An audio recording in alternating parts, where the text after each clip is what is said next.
Midnight Macabre proudly presents The House Where Evil Rents. The balance between good and evil is something humanity has often pondered. True evil is rarely seen, and often when it is apparent, it is in stark contrast with good. This, however, is not one of those times. In this rare exception, there's true evil only by itself. In this house, true evil lives. Not permanently, however, but as long as the occupants are open and allowing for evil to manifest, it certainly will. In the house where evil rents. Our story tonight follows a small town. This particular town, Mains Bay, was seldom to view gruesome acts. It was only on rare occasion things went wrong for the quiet inhabitants of the dull town, and it had been long thought that the town was almost impervious to such atrocities. That changed, however, on one dreary October morning. A call had come into the station. A woman had been found dead on the steps of the Mountain View estate.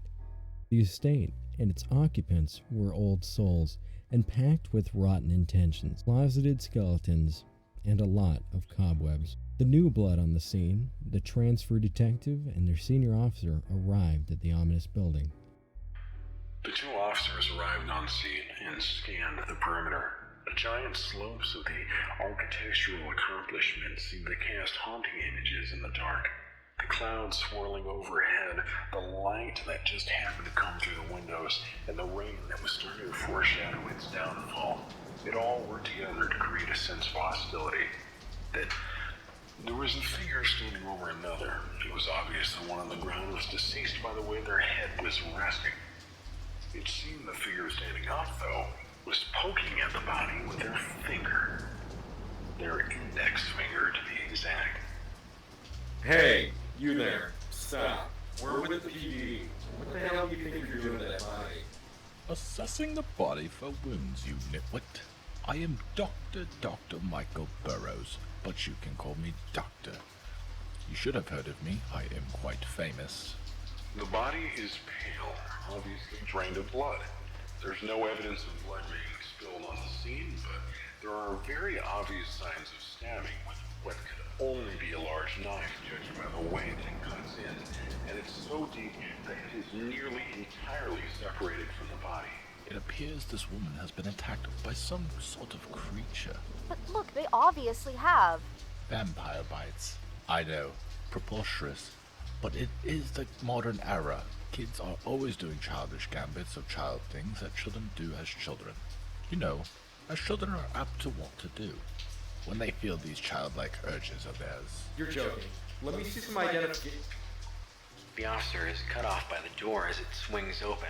The door striking the corpse's head and causing the body to roll to one side, revealing a gunshot wound to the back.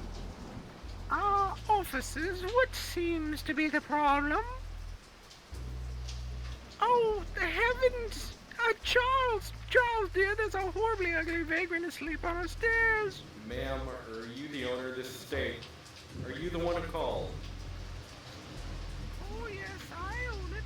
Quite nice, really. I just got Charles, my husband, to redo the landing. Oh, it was looking too 40s for my taste, really. But you know that, I really... A figure emerges from behind the woman, accidentally cutting her off. This pale figure fills the space between the woman and the doorframe. They appear to be dressed in a very stereotypical and very ugly maid outfit. It was me. I called you when I found her. Dear, the maid does not interrupt the woman of the house. As I was saying... No. You called me to make sure she was dead. Well, Doctor, I wasn't quite sure. Let me get this straight. You found the body and called somebody to check on the corpse, which is obviously decapitated, to make sure that they were dead before you called the police. Decaffeinated? What about a woman with vampire bites says she's got coffee in her system? They should really teach you some anatomy in police college. You see, when I got my education, I learned a thing or two about human machinery. Can you please stop talking about vampires? And can we see those damn credentials? Oh, it's true, you know. I've seen myself. They certainly are real. Ma'am, I'm. Yes, you are most right, ma'am. Vampires are indeed a modern issue for the modern era. Yeah, back in my day, we called them hippies. Look, does anyone here know who this woman is or why she's on your steps? The way I'm looking at it, you're all guilty. Well, I couldn't have caffeinated her. We don't even have any coffee, so it can't possibly be me. No, ma'am, It's probably the damn goblins. They're my wife's bastard children. Let me go get them so you can take them away. No, they must be disposed of. Vampires are currently the most dangerous virus we have. Isn't that right, Johnny Law? What the hell? What? A figure slowly steps up from behind the crowded doorway.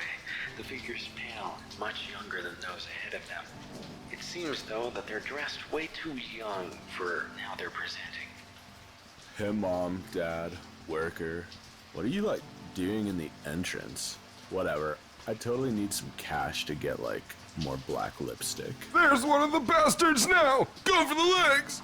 In a very slow mad dash, the doctor scrambles forward, going after the goth kid who is too shocked to move. The superior officer takes a step forward, calling out to them, "This is not going to be a simple day." In the name of Charles Darwin, stop, or I will place every single one of you in the back of that cop car, and I really don't give a damn if I have to lay you sideways. The four of them head to the door, and the doctor steps inside as well to get out of the rain, leaving the two detectives outside looking in, the crumpled and mangled body now between the both of them. Oh, well, anyway, you must get going with the dead tramp. We simply have too many bronze sculptures to put in place. So help me God, if you shut that door...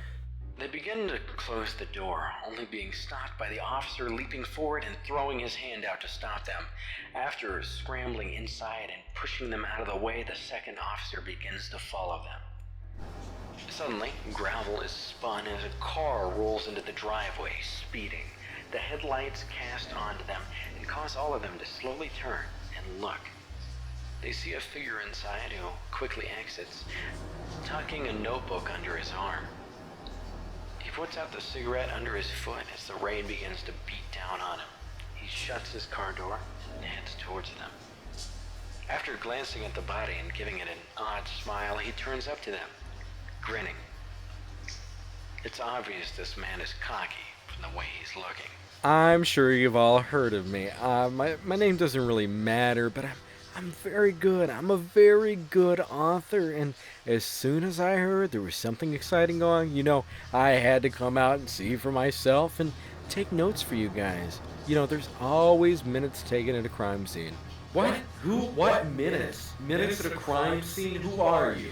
Yeah, I think I've heard of minutes at crime scenes. Oh, yes, we love your drawings you do for the newspaper. They really put all the other drawings that children make at the hospital to shame. Why, thank you. It's always great to hear from fans. If only you were 90 years younger. Oh, yeah, those were better days. I'm only 90, dear. I know, don't remind me. Sir, you need to leave. We can't have you here, especially with the crime scene still. Horrified, the junior officer looks down to see that the author had in fact caused the body to fall down further, her head now hanging by a simple thread. This young man has more sense than these lousy sloths anyhow. They said that woman was decaffeinated. They've never seen a vampire attack before. Oh, thank God, I was thinking the exact same thing. Just looks like a vampire. Yes, that's what we've been trying to tell them. The author points to the old couple's child, the 30-year-old goth. Oh, there's your killer right there. Yeah, I knew it was one of those little shits. Oh, now my children would never do anything wrong. They've been here for 34 great years, and we are so glad they never leave. God, Mom, you don't have to be so, loving all the time. Sometimes I wish you thought I was just a lifeless corpse like Dad. Can I hear from someone who knew what was happening here? Anyone? All I've seen today is a circus of... The lights flicker out, and there are obvious sounds of somebody being attacked, as if they're being stabbed. But there's not enough light to see anything.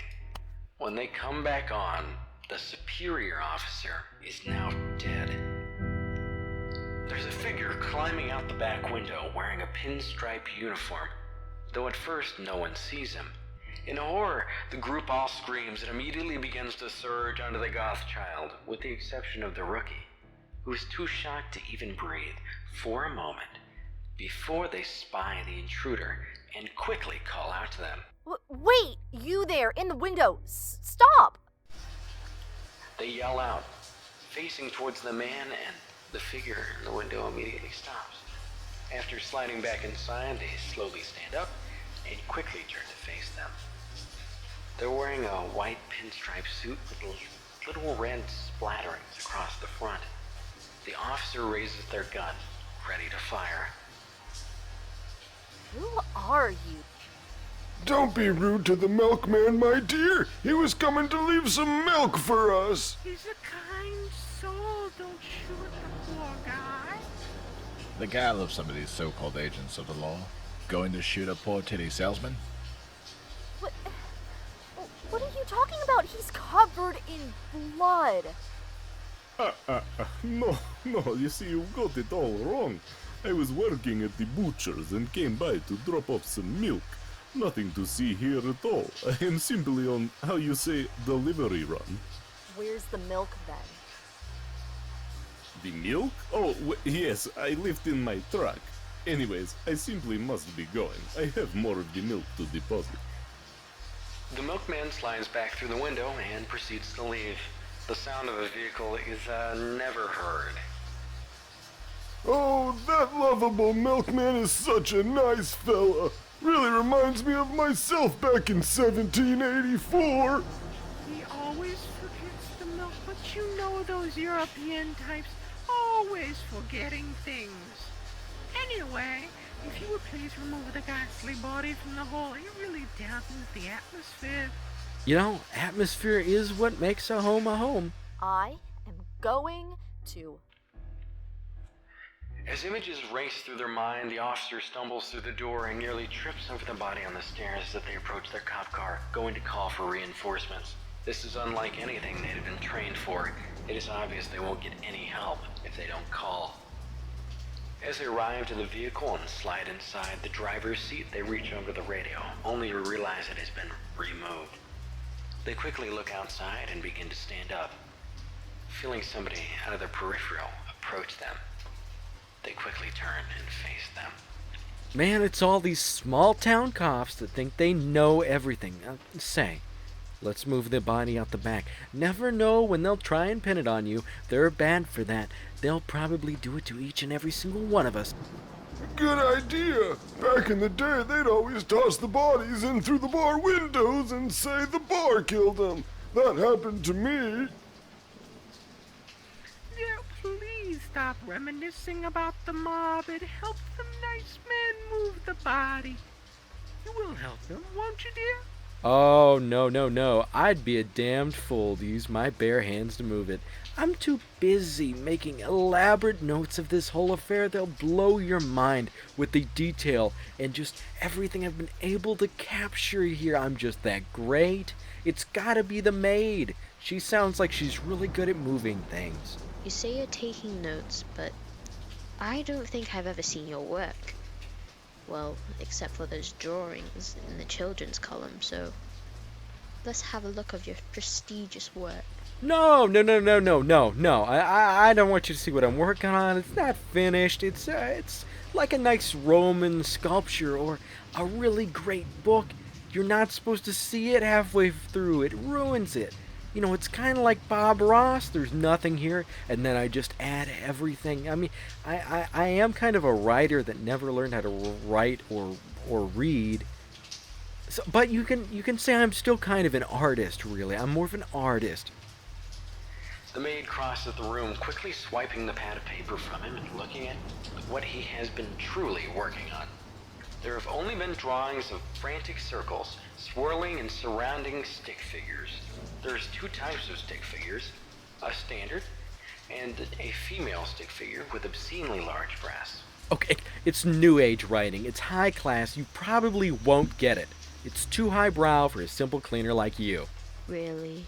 I don't think you've ever read anything high class in your life. For your information, I've never read a day in my life either, so if you would please get off my ass and... Can someone help me move this damn body? Damn it, you old bat. I guess since your bones may give out, I may as well help you. After the author approaches the mangled corpse of the officer, he helps the old man to slide the body through the living room. They weave around the couch, and after reaching the back porch, he throws him over the edge of the deck. As they watch, the body slowly falls down, cascading into the darkness of the night and mingling with the fresh mud and rainwater. Oh, I got his blood all over my coat. Gross. Oh, I can go get some gasoline. I heard gasoline helps with the blood stains. Well, that's what my ex told me, though. They are in federal prison. That mean they know a thing or two, right? Yeah, I think so. They had to know how to do something right to do something wrong, right? I think Jefferson said that, or Lincoln. I can't remember, but what I can remember is that we've done the right thing. I say we should kill all of them dope smokers. Really doing nothing good for something for society. Always puffing and saying something stupid. Playing that damn music. Too many notes, I say. Can't even listen to it without getting confused. Oh, no, we need them to fight overseas, dear, to fight for us. Yeah, that is true. That is true. Where is your demon child? They're not demons, just unique in one's presentation. They're hellspawn, but unfortunately I don't know where they are, or I would have killed them myself. I want to say they went outside. Where is the other officer? What did you do with their body, you damn monsters? They all turn to see the officer who had come in with a bastard goth child. They're standing in the doorway, now looking at the still pool of blood that mingles through the living room. It was apparent someone would be dying tonight, whether by the vampires or the righteous trigger of the law. Off the balcony, my dear, so you can't pin it on me. I was a lawyer once, so I know a thing or two. You threw my goddamn partner off the side of the house? Oh, you'll serve time, every last one of you. No, under C-Section A of the Statute of Limitations, you cannot penalize us for using the due process to free ourselves. This man was state property because he worked for the state. Therefore, we are free of all charge. None of those words work together. What kind of author even are you? Well, I mean, I'm more of an artist, really. The maid proceeds to hold up the notebook paper, showing in fact another page of more stick figures with even larger breasts. It's Hollywood style. You wouldn't get it. Look, I don't have to explain myself to you. It's too highbrow. You are going to drag him up that damn hill, or I swear I will kill you here and now with my bare hands. I just witnessed a crime, and I'm gonna report that to the proper authorities. You have a working phone? Oh, no, we haven't had service in several years. Too worried about the workers calling for help. It's hard to get free work out of them nowadays. You know, too many wild ones from the outer lands. Wait, then who called? Thank you so much for hopefully enjoying this. I would like to give credit where credit is due. Jesus, can you hear that? I hope you enjoyed it. I had a lot of fun making it. I'd like to give credit to everyone who's in here, and please do check it out. Their links are in the description. They are fantastic. This was written, edited, and directed by me, Bleached October. You can find me on YouTube, and you can also find me on whatever you're listening to me on, so yeah. I'd love to thank the voice of the Doctor, Josh from the Mindless Morning Show. Please check out their link in the description. The Maid was done by a wonderful friend of mine named Biecade. Check him out at Biecade on most social media platforms. The Rookie was done by Christina from the Agents of Damned. Their link is in the description. The Old Man is DK from Death Shifter.